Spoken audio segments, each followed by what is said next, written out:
अस्सलाम नाज़रीन, मैं हूं असद अली तूर अपने प्रोग्राम असद तूर अनसेंसर्ड में।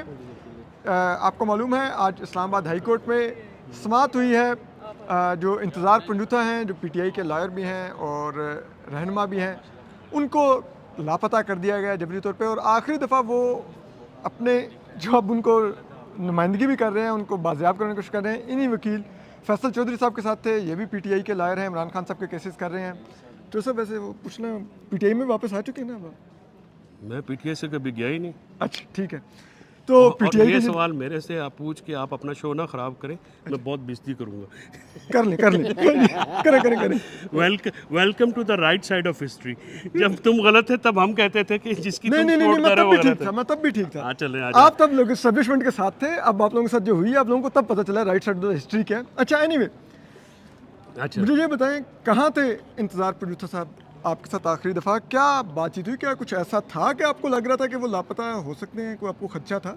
हम उज़मा बीबी और अलीमा बीबी की रिमांड अपोज करके एटीसी से मैं इंतज़ार, मिर्ज़ा आसिफ साहब, राय सलमान, करल साहब, हम चारों दोस्त आके ये कॉफ़ी डी पीन्स पे इंतज़ार नहीं कहा कि कॉफ़ी पीते ठीक हैं, है। चले कॉफ़ी पीते हैं।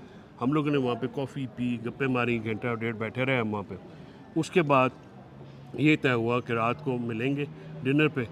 तो मैं और सलमान करल साहब एक गाड़ी में निकले और मिर्ज़ा आसिफ साहब और वहाँ से मुड़ के ले जाओ। ठीक वो मैं रात को इंतज़ार किया तो मैंने कहा कि वो शायद बिज़ी हो गए हैं तो नहीं बात हो सकी। तो मैं भी इज़ारा, क्योंकि हमने जल्दी सोना होता है, जल्दी सो जाते हैं या अपनी फाइलें शाइलें पढ़ के। सुबह मैं जब कोर्ट के लिए आने के लिए तैयार हो रहा था तो मुझे आसिफ की कॉल आई कि उन्होंने मुझे बताया कि कल शाम से कुछ 4:15 बजे के बाद से इंतज़ार के फ़ोन बंद हैं और फ़ोन के राब्ते नहीं। तो मैंने भी फिर फ़ौरन कॉल की। फिर I try to call Naeem, Ali, Ijaz, जो सारे कोलीग्स भी हैं और कटे चैम्बर भी हैं। तो लेकिन उसके बाद से कोई वेयर अबाउट का पता नहीं, कोई किसी किस्म का नहीं। असल में असद बात यह है, जो वल्नरेबिलिटी ये है कि इट्स नॉट अबाउट, आज आपने आईजी साहब की बात सुन ली है, वो तो एक रूटीन की बात है। इसमें अब हमें भी पता है और आपको भी पता है कि अल्लाह के अलावा तो कोई ऐसी चीज़, आप तो खुद इस तलख तजर्बे से गुजरे हुए हैं, लेकिन आपके तो वेयर अबाउट्स पता थे। जब वेयर अबाउट्स नहीं पता होते तो वो बहुत एक टीजिंग बात होती है। अब फैमिली है, उसकी छोटी छोटी बच्चियां हैं इंतज़ार की, वो भी तकलीफ़ में हैं, भाई भी आए हुए हैं तकलीफ़ में हैं, हम खुद दोस्त जो हैं सारे तकलीफ़ में हैं कि वो अगर उस पर कोई पर्चा है, अगर उसको कोई किसी पे मतलूब है या किसी जगह पे आपने नॉमिनेट किया है, तो हम चाहते हैं कि आप हमें वेयर अबाउट्स दे दें, हमें पता लग जाए ताकि हम कानूनी कार्रवाई कर लें, उनका जो भी कानून के मुताबिक होगा। लेकिन ये जो फोर्स अब्डक्शन है, और इस्लामाबाद में ये ऑर्डर ऑफ द डे हो गया है। आप देखते हैं कि रोज़ाना कोई ना कोई बंदा उठाया जाता है, रोज़ाना मिसिंग पर्सनस होते हैं, और रोज़ाना जो है वो नहीं होता। पहले ये बलूचिस्तान में, केपी में, दूर दराज इलाकों में होता था, हम सारे चुप थे। तो मैंने कल भी ये बात की है, मैं आज दोहराता हूँ कि जब आपके लिए आएंगे तो फिर आपके लिए बोलने के लिए कोई नहीं होगा। तो आप ये जो खामोशी थी उसका ये शाखसाना है, और अब खामोशी जो है ये सारे कौम भुगत रही है। देखिए ना कि जब इधर अजाती एलिगेशंस भी आ जाते हैं कि जी इसमें कहाँ पे कौन कौन शामिल था। अहमद फरहाद का केस है, इतनी जो मिसिंग पर्सनस की या अबडक्शंस की पटिशंस पहले कभी नहीं आई हाई कोर्ट्स में, जितनी आप बात करें। तो ये बड़ी अलार्मिंग बात है। और in the heart of city एक प्रैक्टिसिंग एडवोकेट दिन दिहाड़े अगर उसको कोई उठा ले और उसका कोई वेयर अबाउट ना पता चले, तो ये बहुत बहैसियत वकील, बहैसियत कम्युनिटी, हमारे लिए बड़ी ख़तरनाक बात है। और अदालत के लिए भी क्या उतनी ही परेशानी की बात नहीं है कि उनका एक लॉ ऑफिसर है, ठीक है, वो उठाया जाता है, ठीक है, वो ऑफिसर ऑफ द कोर्ट है। तो अदालत भी क्या इतना कैजुअल ले ली? वो कल के लापता हैं, बाईजी साहब को और भी वक्त मिल गया है। देखिए अदालत का तो आपने हालात देख लिए कि जब 6 जजेस ने ये लिखा तो उन पे क्या हुआ, उन पे भी इतने सीरियस एलिगेशन थे ना उनके, और फॉर्मर चीफ जस्टिस भी कहते हैं कि इन पे लेना चाहिए था। इशू है कि जब कॉम्प्रोमाइज्ड हेड्स होते हैं जुडिशरी के, काजी फायज़ ईसा साहब जैसे, तो फिर यही बनता है। अदालत आज बतौर इदारा जो है वो फेल हो रही है। सिर्फ यहाँ पे नहीं, आप पाकिस्तान के पूरे अर्ज़ में देख लीजिए। लाहौर हाई कोर्ट ने मायूस किया है, सिंध हाई कोर्ट, बलूचिस्तान, कहाँ पे क्या हो रहा है, इनके ऊपर डाका जनी हो रही है, आवाम के हकूक़ को सल्ब किया जाता है, आवाम को जो है उनके फंडामेंटल राइट्स और सिविल राइट्स नहीं प्रोवाइड किए जाते हैं। लेकिन आपने देखा है कि ATC के पर्चे किस धड़ाधड़ हो रहे हैं। सुप्रीम कोर्ट में एक लार्जर बेंच का जजमेंट है कि जो एंटी टेररिज्म एक्शन के प्रोविजंस कहाँ कहाँ लग सकती हैं और कहाँ कहाँ पे नहीं लग सकती। लेकिन कोई भी पुलिस वाला, कोई भी अथॉरिटी जो है वो उसकी परवाह नहीं करती। इलेक्शन कमीशन है तो वो हीले बहाने बनाता है, वो पार्लियामेंट को इनकम्प्लीट रखने पे मुसर है। पिछले मार्च से लेके अब देखिए तकरीबन नवंबर आने वाला है, अपर हाउस कंप्लीट नहीं किया गया है और उसकी वजूहात जो हैं वो जानबूझ के क्रिएट की जाती। तो इदारों को तो चाहे वो पुलिस हो, चाहे FIA हो या एजेंसीज़ हो, इदारे जो हैं अगर वो अपने ट्रैक से हट जाते हैं, अपने सफ़ेर से हटते हैं, अपने कॉन्स्टिट्यूशन और लीगल रोल से हटते हैं तो वो तबाह होते हैं। तो पाकिस्तान में एक इदारा जाती तबाही आ गई है और वो कोर्ट में भी आ गई है। कोर्ट में भी आप देखें कितनी वल्नरेबिलिटी है, आप कोई उठा के ले जाए तो और तो कोई एवेन्यू नहीं है कोई मास में शोर मचाने की। मीडिया सेंसस, इतनी मीडिया गैग तो आई थिंक जनरल ज़िया के और मुशर्रफ के दौर में नहीं थी जब आप जितनी अब है। यानी आप लोग कोई बात करें, आपकी जो लीडिंग न्यूज़पेपर हैं वो जो हैं वो छापते नहीं हैं। इंतज़ार पंजोता की खबर इनमें मैंने देखी है आज उस तरह से नहीं छपी जिस तरह से छपनी चाहिए। ये अनफॉर्चुनेट बात। आप लोग हैं डिजिटल मीडिया में आपके पीछे पड़े रहते हैं, कभी क्या कर देते हैं, कभी एक्स बंद कर दें, कभी यूट्यूब कीजिए डाउनलोड कर दें, कभी किसी को कर लें, कभी किसी। सो एक त्रासमीगी है माशरे में। अच्छा, आखिर में फैसल चौधरी साहब एक चीज़ जो मैं आपसे पूछना चाहूँगा, एक और ये भी इमरान खान साहब के वकील थे, लेकिन एक इमरान खान साहब के साथ एक अलज किया गया उनको और बड़ी खबरें भी चलवाई गई, ठीक है। वो थे deputy superintendent Adiala jail Mohammad Akram साहब।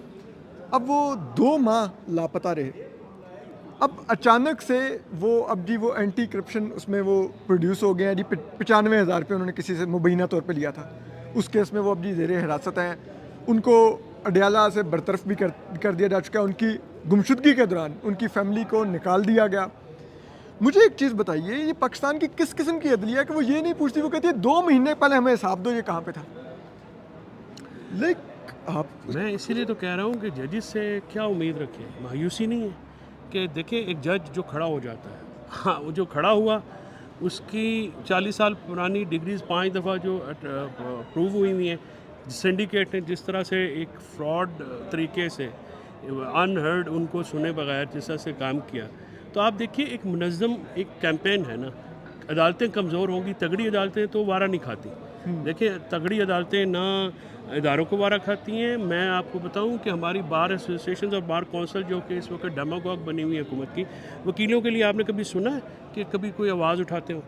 ये जब से ये फेडरल कॉन्स्टिट्यूशन कोर्ट का मामला चला, आधे उसमें जज बनने के लिए तैयार हैं और जिन वोटें ले ली हैं और वोटों के बाद वकला को छोड़ दिया गया है। अब इंतज़ार पंजोता की आप मिसाल ले लें, किस वकील की कोई इज़्ज़त है? मुस्तफ़ीन काज़मी के साथ क्या हुआ?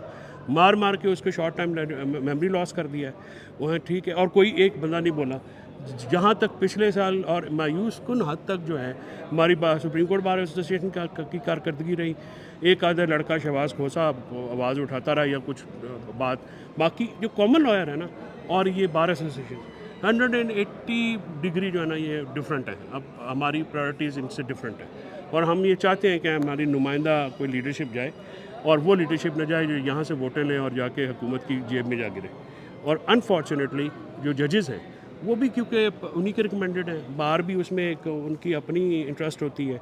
तो और जो जजेस लगाए जाते हैं वो चीफ जस्टिस साहिबान की मर्ज़ी से जाते हैं, तो वो अपने चैम्बरों से बाहर नहीं निकलते हैं। कोई आज़ाद मंच असद ये माशरा आज़ाद नहीं है, इसके लिए भी बहुत तगदो की ज़रूरत है। फैसल भाई, आखिरी सवाल, आप लोग हमेशा ट्रेडिशनली आसमा जहांगीर ग्रुप के साथ एसोसिएटेड रहे हैं, उनके नॉमिनेटेड कैंडिडेट्स को आपने सपोर्ट किया है और पिछले काफ़ी सालों से वो ग्रुप जीत भी रहा है, इंडिपेंडेंट ग्रुप।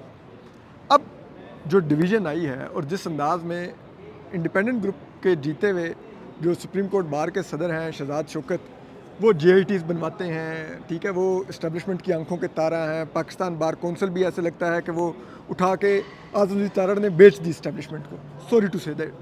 क्या अब जो सुप्रीम कोर्ट बार के इलेक्शन आ रहे हैं, क्या इस दफ़ा भी आप लोग इंडिपेंडेंट ग्रुप को सपोर्ट करेंगे या आप इस दफ़ा जो ट्रेडिशनली हमेशा जिनसे आपकी मुखालफत रही है प्रोफेशनल ग्रुप उसको करेंगे? क्या करेंगे? दोनों ग्रुप जो है ना उन्होंने मायूस किया वकीलों को। दूसरी ग्रुप पे प्रोफेशनल ग्रुप है, उन्होंने भी मायूस किया है। उनकी कारकर्दगी आप देख लीजिए क्या है, कुछ भी नहीं है। अभी ये यंग लॉयर्स का प्रेशर है, ये जो आपने कन्वेंशंस देखे हैं ना, जी जी ये यंग लॉयर्स का कन्वेंशन है। ये जो कब्रों में टांगे लटकाए बैठे हैं, या मुझे समझ में नहीं आती कि कितना मालूम मता इकट्ठा करना है, क्या नस्लों को क्या करना है। सबके जो आइडियल हैं इन लोगों के, वो जरदारी और नवाज शरीफ। कोई आदमी जो है वो जायज़ तरीके से पैसे कमाने के लिए तैयार ही नहीं है। जहाँ से जो मिल रहा है वो कर रहे हैं, और अनफॉर्चुनेट बात है। लेकिन ये जो यंग लॉयर्स का प्रेशर है, उम्मीद तो यंगस्टर्स ही हैं। और चाहे पाकिस्तान की आम यंगस्टर्स हो, वकील हो, यंगस्टर लॉयर्स का प्रेशर है। और आपने देखा कि लॉ क्लर्क्स का जो हमारे कॉन्स्टिट्यूशन लॉयर्स हैं, जो नए इमर्जिंग लॉयर्स हैं, मान मज़ारी मस से जैसे, या कराची में सलाहुद्दीन जैसे लोग हैं, या मुस्तफ़ा नवाज़ खोकर जैसे लोग हैं, ये लोग हैं जिनसे आप कोई उम्मीद कर सकते हैं कि आगे कोई बेहतरी होगी। जो इस वक्त मौजूदा लीडरशिप है, मैं तो दोनों से शदीद मायूस हूँ, दोनों ग्रुपों की लीडरशिप से मायूस हूँ। फ़ैसला हम इंशाल्लाह करेंगे, और ऐसा फ़ैसला हमारा होगा जो कि वकला की जो नुमाइंदा है वो लीडरशिप आए, कोई हुकूमती डेमागोग ना आए। इमरान खान साहब ने इस जो आइनी तरमीम लाई जा रही है, ठीक है, इसको रोकने के लिए किस हद तक जाने की आप लोग